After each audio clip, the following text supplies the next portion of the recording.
Pemirsa, pagi ini akan berlangsung upacara peringatan Hari Bakti Adiaksa ke-55 di Kejaksaan Agung Republik Indonesia. Dari pantauan kami, sejauh ini sudah tampak persiapan dari peserta upacara yang mayoritas dihadiri oleh para jaksa. Ferry Prihardi akan menyampaikan informasi selengkapnya. Ferry, bisa Anda ceritakan mengenai peringatan Hari Adiaksa pada hari ini? Hari ini adalah peringatan Hari Bakti Adiaksa ke-55 untuk tingkat pusat atau di Jakarta akan dilaksanakan di kantor ataupun di kompleks kantor Jaksa Agung. Dan sampai saat ini sudah dilakukan beberapa persiapan, diantaranya gladi resik untuk upacara peringatan yang nanti akan dimulai pada pukul 8.30 atau pada pukul setengah 9. Nanti akan bertindak selaku inspektur upacara adalah Presiden Republik Indonesia yaitu Joko Widodo, dan nanti akan pula dihadiri oleh Wakil Presiden Yusuf Kalla dan tentunya oleh Jaksa Agung HM Prasetyo. Saat ini di lapangan upacara kantor Kejaksaan Agung sudah hadir sekitar 350 jaksa dari tingkat pusat atau Jaksa Agung, lalu juga jaksa di tingkat Provinsi DKI, baik Kejaksaan Tinggi maupun Kejaksaan Negeri. Dan setelah dimulai nanti pada pukul 8.30 rencananya beberapa mata acara akan dilakukan, yaitu seperti misalnya ucapan janji Trikarma Adiaksa. Lalu Presiden Joko Widodo selaku inspektur upacara juga akan memberikan amanat selama kurang lebih 15 menit setelah pengucapan Trikarma Adiaksa, dan rangkaian upacara ini akan berlangsung hingga pukul 9.30 atau pukul setengah 10. Untuk tahun ini adalah memasuki Hari Bakti Adiaksa ke-55 dan mengambil tema tingkatkan kinerja bela anak bangsa.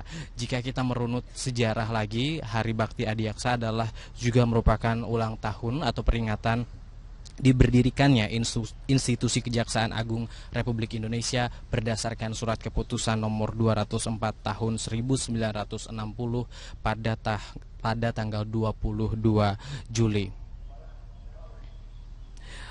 Saat ini masih berlangsung gladi resik, seluruh peserta upacara sudah berkumpul di lapangan, dan nanti rencananya Presiden Joko Widodo dan juga Wakil Presiden Yusuf Kalla beserta istri masing-masing akan disambut oleh Jaksa Agung HM Prasetyo pada pukul 8.20, dan setelah memasuki ruangan terlebih dahulu nanti akan langsung memasuki lapangan upacara untuk mengikuti proses rangkaian upacara peringatan Hari Bakti Adiaksa. Untuk tahun ini selama 1 tahun kebelakang bisa kita lihat beberapa capaian-capaian yang diperoleh oleh institusi kejaksaan. Di antara yang paling menonjol adalah mengenai pelaksanaan eksekusi mati terhadap para terpidana kasus narkoba. Dalam kurun waktu kurang dari 1 tahun ini saja sudah dilakukan 2 kali tahapan eksekusi mati.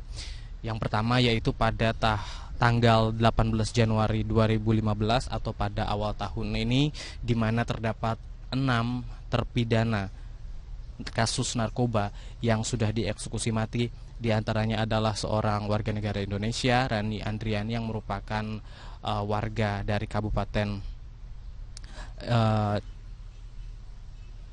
di salah satu kabupaten di Jawa Barat. Lalu juga ada warga negara asal Vietnam, Trang Thi Bich Hang.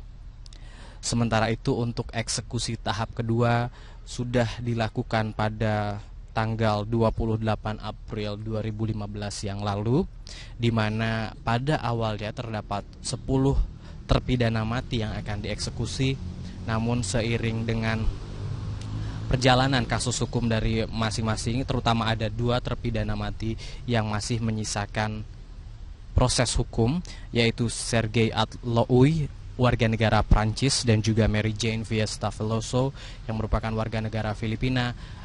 Eksekusi terhadap keduanya batal dilakukan ataupun diundur, sehingga pada eksekusi tahap kedua hanya dilakukan terhadap 8 terpidana mati, diantaranya 2 orang yang merupakan kelompok Bali Nine yang merupakan warga negara Australia, yaitu Myuran Sukumaran dan juga Andrew Chan.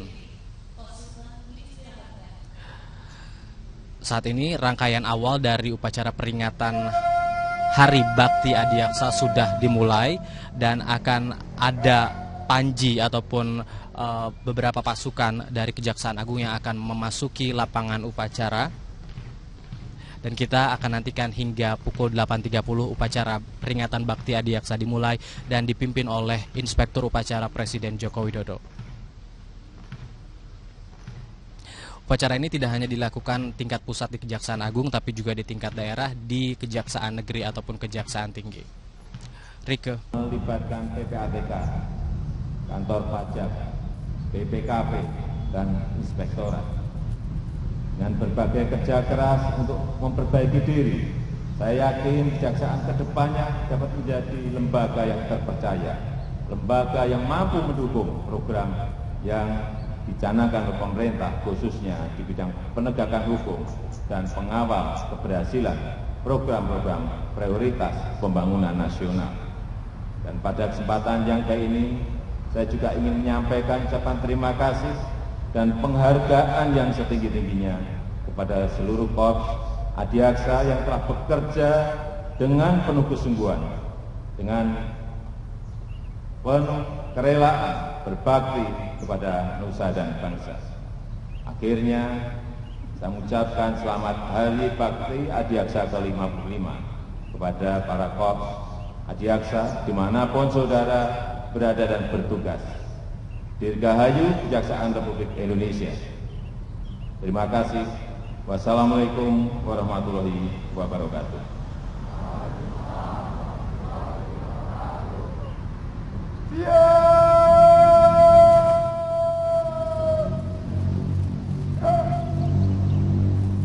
Doa bersama dipimpin oleh Haji Khalil Rahman, SAG MA. Assalamualaikum warahmatullahi wabarakatuh. A'udzu billahi minasyaitonir rajim. Bismillahirrahmanirrahim. Alhamdulillahirabbil alamin. KPK kembali memanggil Gubernur Sumatera Utara Gatot Pujo Nugroho sebagai saksi atas dugaan suap terhadap Hakim PT UN Medan. Ini merupakan panggilan kedua setelah sebelumnya mangkir dari panggilan KPK. Langsung kita bergabung dengan Anita Rusian. Anita, apakah Gubernur Sumatera Utara hadir dalam pemeriksaan kali ini? Ya Rike, hari ini akhirnya Gubernur Sumatera Utara Gatot Pujo Nugroho tiba atau hadir dalam panggilan KPK ini. Tadi Gatot bersama dengan pengacara Rasman Arif Nasution tiba di gedung KPK tepatnya pada pukul 9.35 waktu Indonesia Barat. Dan saat tiba di gedung KPK ini, Gatot bersama dengan Rasman dan beberapa orang pengawalnya ini langsung memasuki gedung KPK tanpa memberikan komentar apapun kepada rekan media. Dan hari ini merupakan panggilan kedua kepada Gatot setelah sebelumnya ini Gatot mangkir pada tanggal 13 Juli lalu.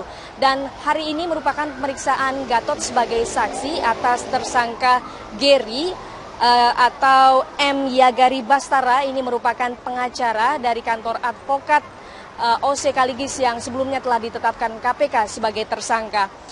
Dan dalam kasus ini kemarin PLT pimpinan KPK Indrianto Senoaji juga menjelaskan kepada rekan wartawan terkait dengan pemeriksaan yang dilakukan terhadap Gatot Pujo Nugroho ini berkaitan ini untuk memperjelas dan memperluas objek pelaku maupun objek ini dari manakah sebenarnya sumber uang suap yang diberikan kepada Hakim PT UN Medan. Dan sebelumnya KPK juga telah menetapkan 6 orang sebagai tersangka, 3 diantaranya adalah Hakim PT UN Medan, di mana salah satunya ini adalah Ketua PT UN Medan, Tripeni Irianto, kemudian 2 hakim lainnya adalah Dermawan Ginting Amir Fauzi, seorang panitera PT UN Medan Syamsir Yusfan, kemudian pengacara Gary, dan pengacara kondang Otto Cornelis Kaligis atau yang biasa dikenal dengan OC Kaligis. Dan sebelumnya mengulas sedikit mengenai kasus dugaan suap ini, diawali dari operasi tangkap tangan yang dilakukan oleh penyidik KPK Rike pada 9 Juli lalu. Ini KPK berhasil menyita barang bukti sejumlah uang ini dengan total sebanyak 15.700 dolar Amerika Serikat dan 5.000 dolar Singapura. Sampai saat ini kami masih menunggu bagaimanakah hasil pemeriksaan dari Gatot, apakah nantinya Gatot ini ditetapkan sebagai tersangka juga atau tidak. Ya, Rike, demikian informasi sementara yang bisa kami sampaikan langsung dari KPK. Kembali ke Anda. Anita Rusian melaporkan. Terima kasih.